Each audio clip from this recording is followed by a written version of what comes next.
yo quisiera amarrar y por lo menos recapitular a base de una pregunta muy importante. Si le fuésemos a poner un título al mensaje de hoy, sería la siguiente pregunta: ¿de qué lado de la cruz estás tú? ¿De qué lado de la cruz estás tú? Ciertamente, la cruz marcó, como escuchamos hoy a la profeta hablar, un antes y un después. Y yo lo creo. La semana pasada, que dimos por terminada esa serie, estuvimos hablando acerca de lo que usted y yo tenemos hoy gracias a la cruz. Y quiero que usted me escuche bien un momentito, porque voy a tratar de resumir esto lo más rápido posible. Primero, hace 2 domingos atrás, estuvimos diciendo qué fue lo que usted y yo ganamos con el hecho de que Cristo murió. Amén. Y cuando hablamos de que Cristo murió, Él murió por nuestros pecados para redimirnos. Y hablamos de lo que es el tema de la redención. Amén.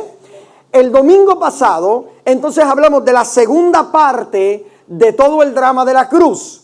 Y es que como iglesia no creemos solamente que Cristo murió, sino que al tercer día Él se levantó de entre los muertos.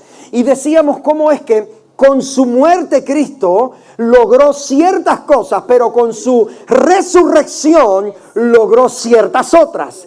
El mensaje de la cruz no está completo sin la resurrección. Y yo creo que ahí necesitamos estar plantados, ¿verdad? Parados, establecidos, porque es el mensaje que identifica a la iglesia del Señor aquí en la tierra. Entonces, hemos dado por terminado esa serie, no porque no hubiera ya nada más que decir acerca de su gloria, porque realmente es un tema cuya fuente nunca podríamos agotar. De hecho, el conocimiento acerca de su gloria es precisamente la razón por la que usted y yo tenemos vida eterna. Dice el Evangelio según San Juan, capítulo 17, verso 3, y esta es la vida eterna, que te conozcan. Entonces la gloria de Dios será siendo desatada, dada a conocer en nuestras vidas, no solamente aquí en esta tierra, sino cuando entremos a la eternidad con nuestro Señor Jesucristo. ¿Alguien dice amén a eso? Amén. Ahora bien, su gloria, a pesar de que ya no vamos a estar en esta serie, su gloria, luego del drama de la cruz del Calvario, esa gloria se ha convertido en el motor propulsor de la iglesia de Jesucristo aquí en la tierra. Como te decía, pienso que la historia de la raza humana se divide en 2 partes, antes y después de la cruz. La condición del pueblo antes de la cruz y la condición del pueblo de Dios después de la cruz. El trato de Dios con su pueblo antes de la cruz y el trato de Dios con su pueblo después de la cruz. La esperanza que había en el pueblo antes de la cruz y la esperanza que usted y yo tenemos hoy en día después de la cruz. Quiero repetir esa pregunta: ¿en qué lado de la cruz estás en este día? En cuanto a la condición del pueblo antes de la cruz, diré lo siguiente. Quiero ser breve en esto porque quiero llegar a donde deseo aterrizar. La condición del pueblo antes de la cruz era precaria, mi hermano. El pecado produjo la muerte en el hombre, impidiendo que pudiera cumplir con su misión de reinar a la manera de Dios aquí en la tierra. En otras palabras, el propósito original creativo de Dios fue que el hombre reinara aquí en la tierra de la misma forma en que Dios reina en el cielo. Él dijo: hagamos al hombre a nuestra imagen, conforme a nuestra semejanza. Y Dios equipó al hombre con todo lo que necesitaba para que pudiera manifestar esa gloria aquí en esta tierra. Quiero solamente a manera de resumen leerte la porción escritural más famosa en esta casa, Génesis capítulo número 1, verso 26 al 28, porque esta es la base de todo. Y dice la palabra del Señor: entonces dijo Dios, hagamos al hombre a nuestra imagen, conforme a nuestra semejanza, y señoree, ahí está el propósito, en los peces del mar, en las aves de los cielos, en las bestias en toda la tierra, y en todo animal que se arrastra sobre la tierra. Verso 27, y creó Dios al hombre, ¿a qué? A su imagen, a imagen de Dios lo creó, varón y hembra los creó. ¿Qué fue lo primero que Dios puso en el hombre? Su imagen. Él estaba preparando al hombre para su misión, pero antes de asignarle su misión, primero le dio su imagen. Verso 28, poderoso, dice ahí, verso 27, y creó Dios al hombre a su imagen, a imagen de Dios lo creó, varón y hembra los creó. Verso 28, y los bendijo Dios. Ahí está el segundo aspecto. Entonces, las dos cosas que se necesitan, que son necesarias para poder cumplir con la misión de Dios asignada, es estar claro en el fundamento de lo que es la identidad del creyente y el hecho de que somos bendecidos. La mayoría de los ministerios fracasan, empiezan y suben como la espuma, pero fracasan en su intento porque pareciera ser que no están claros en su imagen, en otras palabras, en quiénes ellos son y qué es lo que ellos cargan. No saber quién eres y la ignorancia, que no sepas con lo que tú cargas, va a hacer que pongas tu confianza en cosas o en personas externas a ti. Pero el entendimiento de quién tú eres te pone en un lugar en donde no importa el sello que el mundo pueda ponerte. Te pueden llamar derrotado, te pueden llamar lo que sea, pero tú sabes que los sellos del mundo no se comparan al sello de Dios sobre tu vida. Lo que el mundo diga de ti es irrelevante cuando Dios te ha establecido en su imagen conforme a su semejanza. No solamente somos hechos a su imagen, somos bendecidos por Él. Entonces, basado en eso, verso 28 dice, y los bendijo Dios, y luego de que les pone, ¿verdad?, su imagen, los bendice, entonces les declara su misión. ¿Cuál es la misión? Les dijo, fructificaos, multiplicaos, llenad la tierra, sojuzgadla, enseñoréense de los peces del mar, en las aves de los cielos y en todas las bestias que se mueven sobre la tierra. Resumiendo todo esto, el hombre pecó. Y cuando el hombre peca, hubo una consecuencia, y es que el pecado pasó a toda la raza humana. Primera de Corintios, capítulo número 15, verso 22, dice, porque así como en Adán, todos que mueren. En el momento en que Adán peca, toda la raza humana quedó presa del germen del pecado. Y a partir del pecado, Dios pone pautas sobre el nuevo trabajo del hombre, que ya no es reinar debido al pecado, sino más bien obrar para lograr mantener la paz con un Dios santo. De esa misma dinámica, dentro de esa dinámica, fue dada la ley, una serie de mandatos y de ordenanzas que el pueblo de Israel tenía que cumplir para poder mantener la paz con este Dios santo. En cuanto a esto, creo que es necesario aclarar que la ley fue dada al pueblo de Israel como pueblo y nación. Ellos eran el pueblo escogido de Dios en el antiguo pacto, y la ley venía a exigir de ellos cierto comportamiento en cuanto a carácter y cultura. Ahí está la ley. El propósito de la ley para Israel era pedir de ellos, exigir de ellos cierto comportamiento en cuanto a carácter y cultura. Todos sabemos que nadie pudo jamás cumplir con los mandatos de la ley. Todos los seres humanos, incluyendo todos nuestros héroes bíblicos, no fueron capaces de cumplir con la santa ley de Dios. Eso está revelado, ¿verdad? Romanos capítulo número 3, verso número 10. No hay justo, no hay uno, no hay quien entienda, no hay quien haga el bien. Todos se desviaron, a una se hicieron inútiles. No hubo nadie jamás que pudo satisfacer por medio del cumplimiento de la ley la sed o la copa de la ira que se había llenado de Dios para poder tener paz para con Él de manera permanente. Todos sabemos que los sacrificios en el antiguo pacto te daban una licencia para seguir viviendo por un año más. Sus sacrificios eran temporales. Diga conmigo, pero ahora. Eso está bueno. Romanos capítulo 3, brinca al verso 21. Yo quiero leer desde el 21 hasta el 28. Romanos 3, 21 al 28. Mire lo que dice allí. Pero ahora, aparte de la ley, diga aparte de la ley, se ha manifestado la justicia de Dios testificada por la ley y los profetas. La justicia de Dios, aquí está la aclaración, por medio de la fe en Jesucristo para todos los que creen en Él. ¿Cuántos han creído?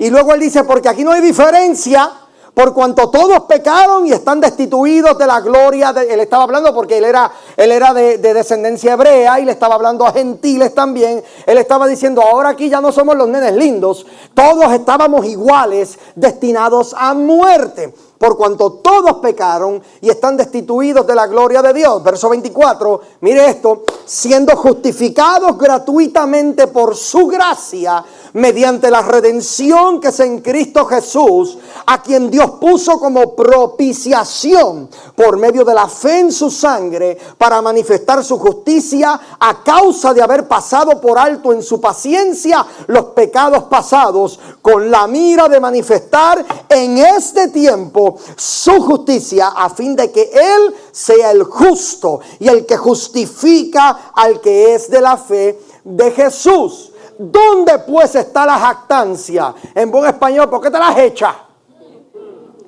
¿Por qué estás dando alardes? Dice, ¿dónde está pues la jactancia? Queda excluida. ¿Por cuál ley? Mire esto, por la de las obras. No, sino por la ley de la fe. Y mire la conclusión, verso 28. Concluimos pues que el hombre es justificado por fe sin las obras de la carne. Énfasis en sin las obras de la carne. Podemos resumir entonces el ministerio terrenal de Jesucristo de la siguiente forma. Cristo vino a cumplir de una vez y para siempre con lo que ningún hombre pudo cumplir jamás. De este lado de la cruz, Él vino a cumplir de una vez y para siempre con toda la ley.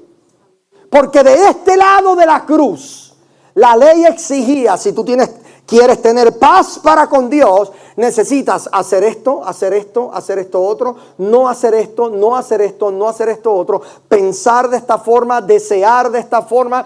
La ley te decía hasta cómo pensar y cómo desear.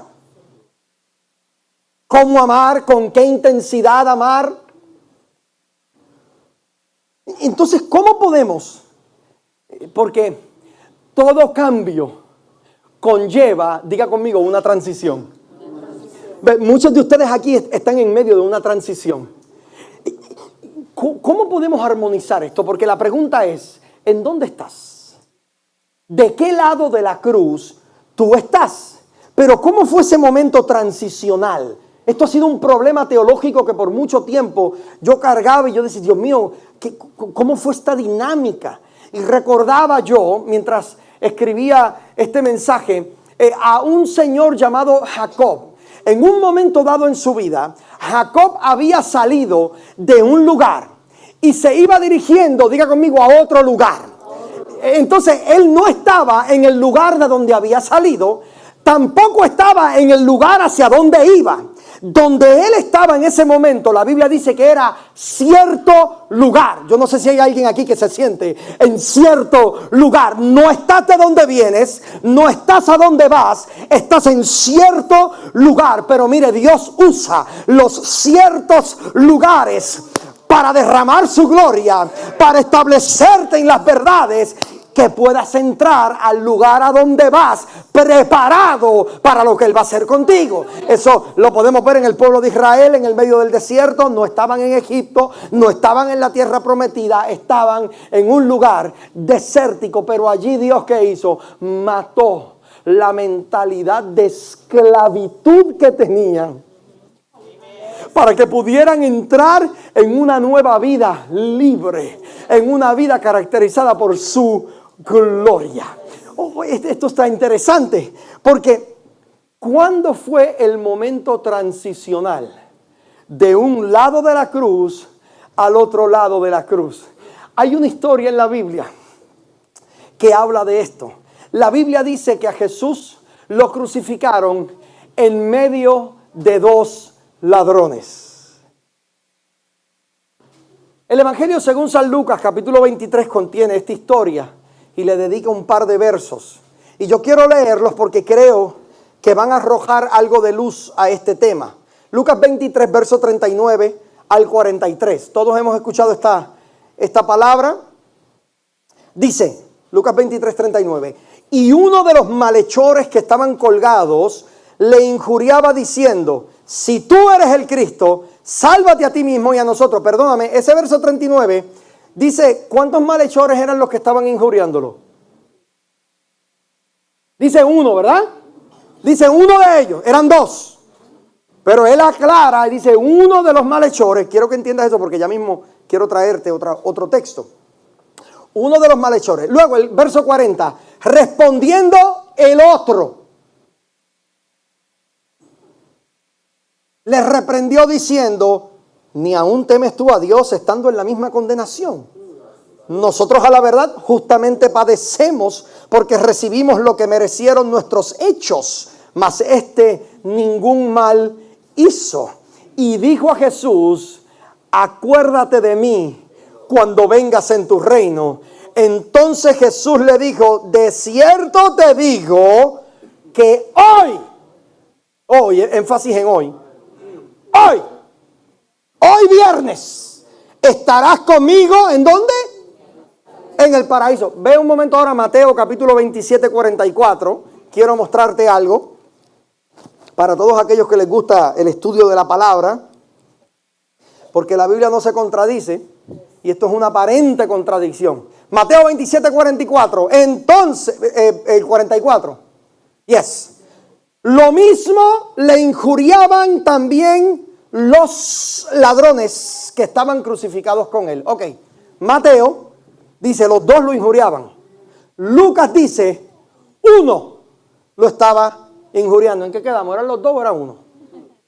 Ok, vamos a resumir todo un estudio bíblico y usted, por favor, créame por fe. ¿Ahí? Eso es lo que dicen dos o tres disparateros. Pero óyeme primero y después llegas a tu conclusión. ¿Ok? Los dos estaban en lo correcto. Lo que pasa es que están hablando de dos tiempos diferentes. Ellos comenzaron los dos hablándole a Jesús: oye, ven acá, pero si tú eres el Cristo, sálvate y sálvanos. Entonces hay una diferencia en estos textos, porque Lucas dice que uno solo se burlaba, pero Mateo dice que eran los dos. Ahí está la diferencia. Ahí está la transición. Porque los dos empezaron a burlarse de él, pero algo sucedió en el medio de esta dinámica, que uno de ellos algo recibió que hizo buche, que se cayó la boca porque algo comenzó a reconocer. Él manifestó lo que reconoció basado en cuando escuchó a su propio amigo, con quien él antes estaba hablándole a Jesús, y reconoce y dice: no, espérame, tú y yo nos merecemos esto. Este hombre no ha hecho nada, una diferencia entre dos ladrones, entre dos criminales. El primer ladrón no podía entender su pecado, oiga bien, y a él lo que le interesaba era soltarse de manera injusta. Sálvate y sálvanos. No sé si alguien se puede identificar ahí viendo a algunos cristianos que le sirven a Dios por los panes y los peces. Le sirven al Señor por la libertad que Él tiene para ofrecer, pero ellos quieren la libertad, pero no desean al libertador. Quieren la bendición, pero no desean al que bendice. Este paquete viene completo o nada. por si acaso. Entonces el primero no podía comprender su pecado. El segundo entendió que estaban siendo condenados justamente. ¿Qué me dice eso a mí? Tu entendimiento acerca del pecado determinará de qué lado de la cruz tú te encuentras hoy. Ahí tienes algo para Twitter. Tu entendimiento acerca del pecado, ¿ves? Porque es que nadie puede comprender la necesidad que tiene acerca de un Salvador hasta que no entiende lo perdido que estaba sin Él. El primer ladrón no entendió quién era el hombre que estaba en medio de ellos. El segundo ladrón sí. El primer ladrón cuestionaba a Jesús y a su reinado porque pedía que le demostrara su legitimidad y pretendía que se lo demostrara liberándolo de la muerte merecida. El segundo ladrón tuvo claro el señorío, el reinado de Jesucristo. El primer ladrón lo único que le interesaba era ser librado de su problema presente. Sálvate y sálvanos. El segundo ladrón entendió algo mucho más allá. Oiga bien, él dijo, acuérdate de mí, oye, cuando vengas en tu reino. Este ladrón entendió que había un detalle, había algo más grande que su problema presente. Eso es lo que Pablo dice cuando él habla y declara diciendo, porque esta leve tribulación momentánea, esta cruz por la que yo no sé si a Dios alguien le esté hablando en esta tarde, pero tienes que entender que sea lo que sea que estás pasando, no se compara con la gloria de saber que Cristo en ti es más que suficiente. Él entendió que todavía la obra de Cristo no había acabado. El primer ladrón vio la posibilidad de ser librado de las consecuencias de haber transgredido la ley, pero el segundo ladrón vio que al lado de él había uno derramando su sangre por sus propios pecados en su propio nombre. Por eso fue que le dice, es que esta imagen está poderosa. ¿Usted sabe lo que es recibir la revelación del Cristo mientras el Cristo está al lado tuyo derramando su sangre en vivo y a todo color? Tú lo puedes recibir por revelación porque la Biblia te lo habla, pero este caballero recibió la revelación de Dios y podía mirar la verdad encarnada del que le estaba gritando adentro. Esta sangre que tú ves correr por este cuerpo tiene tu nombre y tiene tu apellido. Te está redimiendo de lo que tú nunca pudiste redimirte por ti solo. Por eso él le dice, acuérdate de mí cuando vengas en tu reino. Pero mire lo que Jesús le contesta. Jesús le dice, de cierto te digo, hoy estarás conmigo en el paraíso. ¿Te acuerdas lo que te dije de transición? Porque Jesús siempre fue un buscaproblema. Desde la cruz todavía seguía buscando pleito. ¿Por qué? Porque Jesús le está diciendo a uno, hoy, tú estarás conmigo ¿en dónde? Espérame, porque la costumbre judía decía que para entrar en el reino tú tenías que cumplir con una serie de cosas. Para Jesús poder suscribirse al pacto que estaba establecido, él tenía que decirle, necesito bajarte de la cruz, hundirte en las aguas para que seas bautizado. Necesitas cumplir con la ley de Moisés, ¿verdad? Porque todo eso es lo que determina que estás cualificado para entrar en el reino. Pero aquí vemos a Jesucristo. En el mismo momento en que Él lo reconoce como Señor, Jesucristo viola los parámetros, abrogando Él mismo la ley, diciéndole, oye, ya me reconociste, entonces yo tengo buenas noticias para ti. Hoy estarás conmigo en el paraíso, no por lo que puedas hacer, sino por lo que yo estoy haciendo en beneficio tuyo.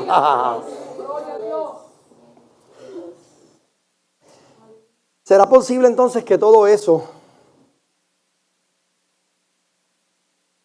no tenga nada que ver con ir al cielo? Es una pregunta para un estudio bíblico. Porque Él no tuvo que hacer nada. Hoy, dicho sea de paso, ¿puedo incluir un paréntesis? ¿Me permiten? Sin pararme en los callos a nadie. Él tampoco le dijo, de cierto te digo, hoy estarás conmigo en el paraíso después de una parada en el purgatorio. Seguimos informando. O sea, no había un peaje, no había un peaje. Dios mío, me metí en problemas ya. ¿Tú te fijas, Zenaida?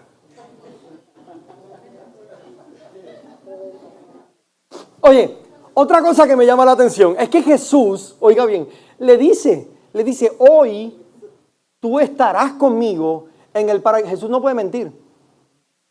Él le declara, hoy tú estarás conmigo en el paraíso. O sea, no podemos ver la crucifixión del viernes como lo que detuvo a Jesucristo hasta el domingo que Él resucitó.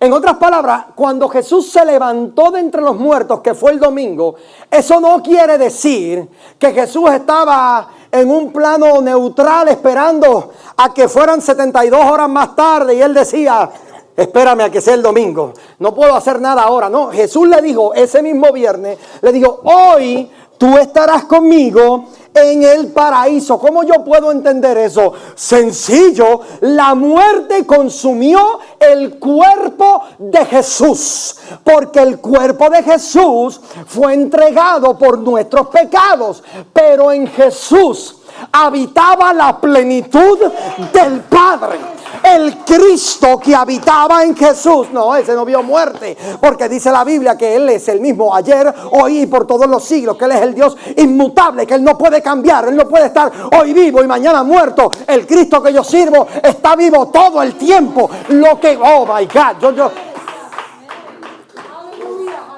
si tú entiendes esto tiene el potencial de cambiar de cómo tú ves este evangelio.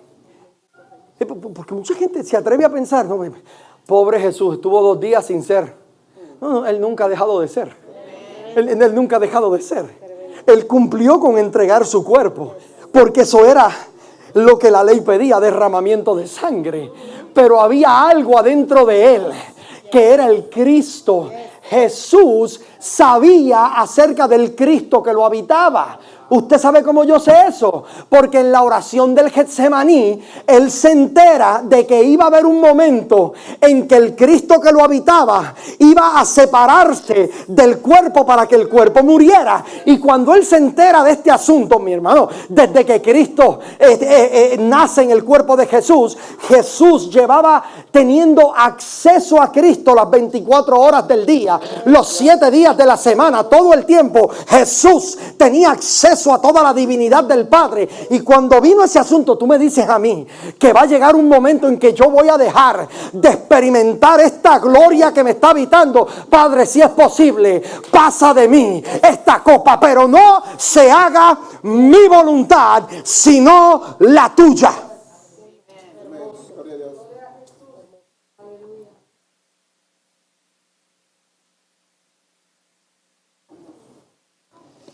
Entonces, cuerpo de Jesús fue crucificado viernes, pero Cristo estuvo bastante ocupadito, ¿sabe?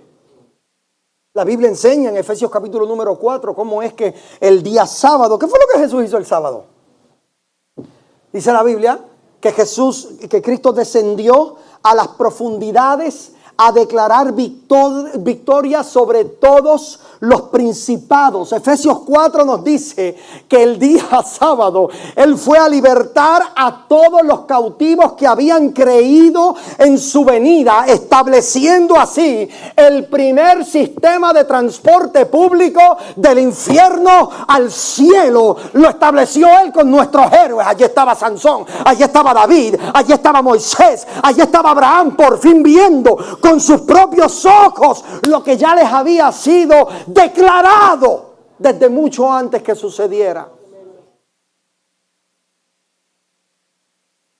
Hoy estarás conmigo en el paraíso.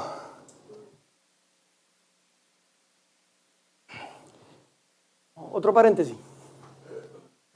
Qué interesante que cuando el ladrón dice, acuérdate de mí cuando estés en tu reino, Jesús procede a tener una conversación con él, pero nunca habló con el que no lo reconoció.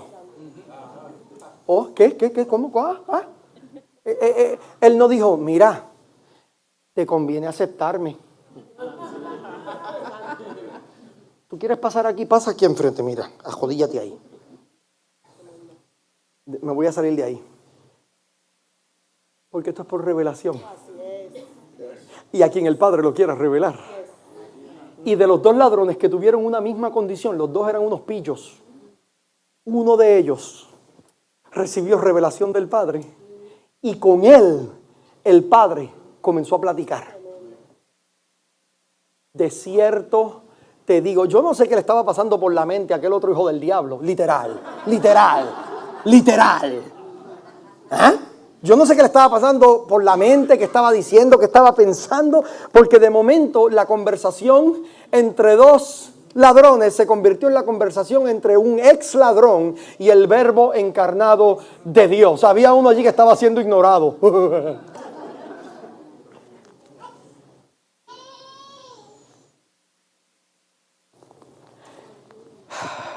Y ahora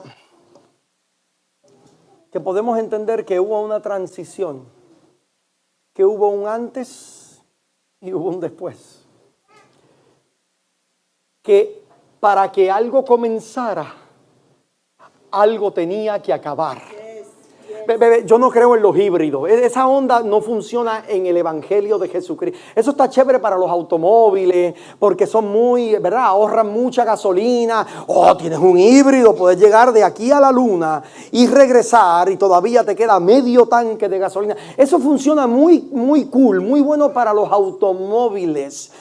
Pero en Cristo el problema que tenemos hoy en día con este Evangelio es que se ha creado un Evangelio híbrido, en donde han pretendido mezclar la ley con la gracia. En ningún lado tú ves que Pablo se atreve a mezclar las dos cosas. ¿Por qué? Porque una produce obras muertas, la otra produce verdaderos cristianos dependientes totalmente de Jesucristo. La una produce duda, la otra produce seguridad. Déjame decirte algo, no me confundas. Si yo hablo de esta gracia con que yo te estoy diciendo, bueno, ahora en Cristo ya no tienes que hacer nada. Eso no fue lo que yo dije.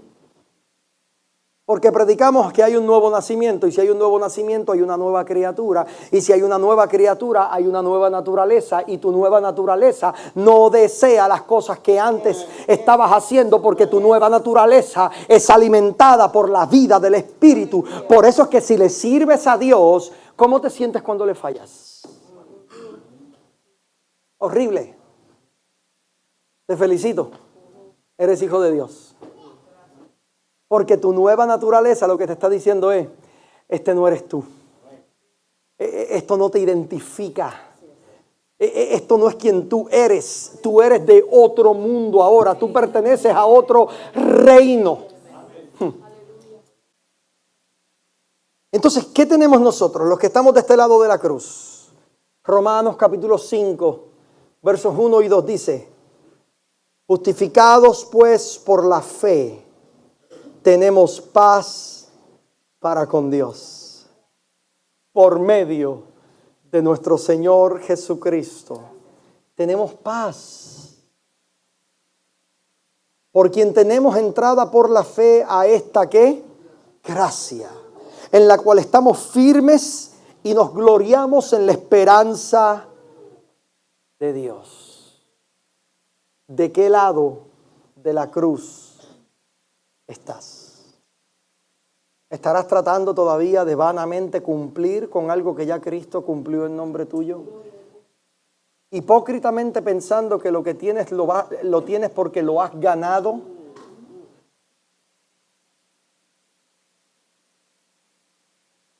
Si has estado en ese bando por mucho tiempo, cámbiate. Renueva tu mente. Ve, mi oración al Señor, Juan, ya puedes pasar. Mi oración al Señor era la siguiente mientras yo venía acá. Señor, produce esa transición que hubo en el ladrón en la cruz. Prodúcela en tu pueblo. que les pueda amanecer la luz de este evangelio y que puedan entender que esto no es por obras para que nadie se gloríe, que esto es por gracia. ¿Y qué produce eso? Paz. Dime cómo te ha ido con la religión. ¿A quién aquí alguna vez la religión le ha traído paz? ¿Tú sabías que en la historia de la iglesia cristiana tú lees la biografía de Martín Lutero? Cómo era que se laceraba el cuerpo, porque recibiendo un mensaje de gracia, es uno de los reformadores, recibiendo un mensaje de gracia, todavía le dolía el que aún en su mente seguía sintiéndose pecador.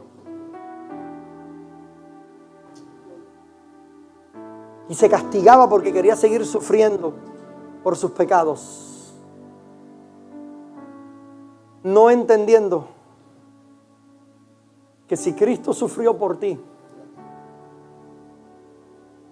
que si Cristo derramó su sangre por ti, tú eres total y enteramente libre. Oh my God, alguien tiene que entender esto. Eres libre en Cristo. Eres libre en Cristo. Y yo sé que en tu espíritu no estás confundiendo esto como licencia para pecar o libertad para irte a pecar. No. Al contrario, esta verdad te esclaviza de la verdad de quién es Jesucristo. Cuando tú analizas esto, tú no tienes de otra, sino que caer postrado a sus pies y darle gracias y darle gloria, porque tú nunca hubieras podido lograr lo que Él logró por ti. ¿De qué lado de la cruz estás? ¿De qué lado de la cruz estás?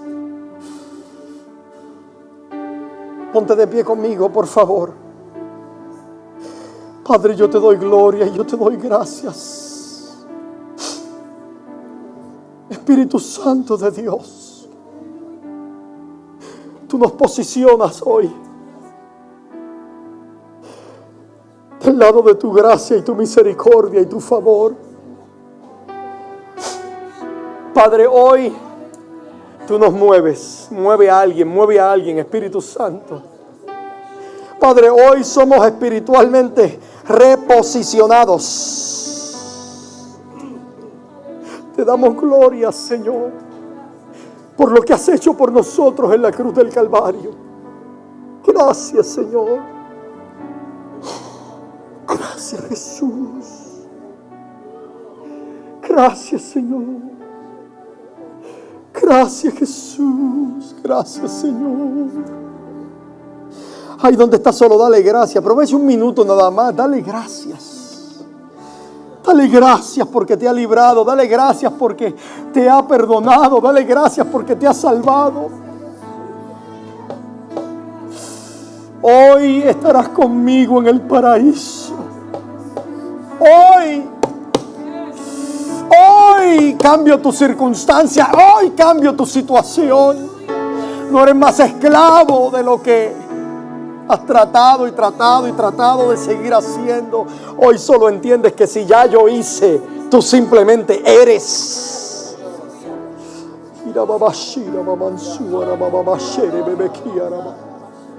Gracias, Señor. Gracias, Jesús. Gracias por tu gracia, Maestro. Gracias por tu favor. Gracias por tu misericordia, Jesús. Gracias, Jesús. En el nombre de Jesús. En el nombre de Jesús.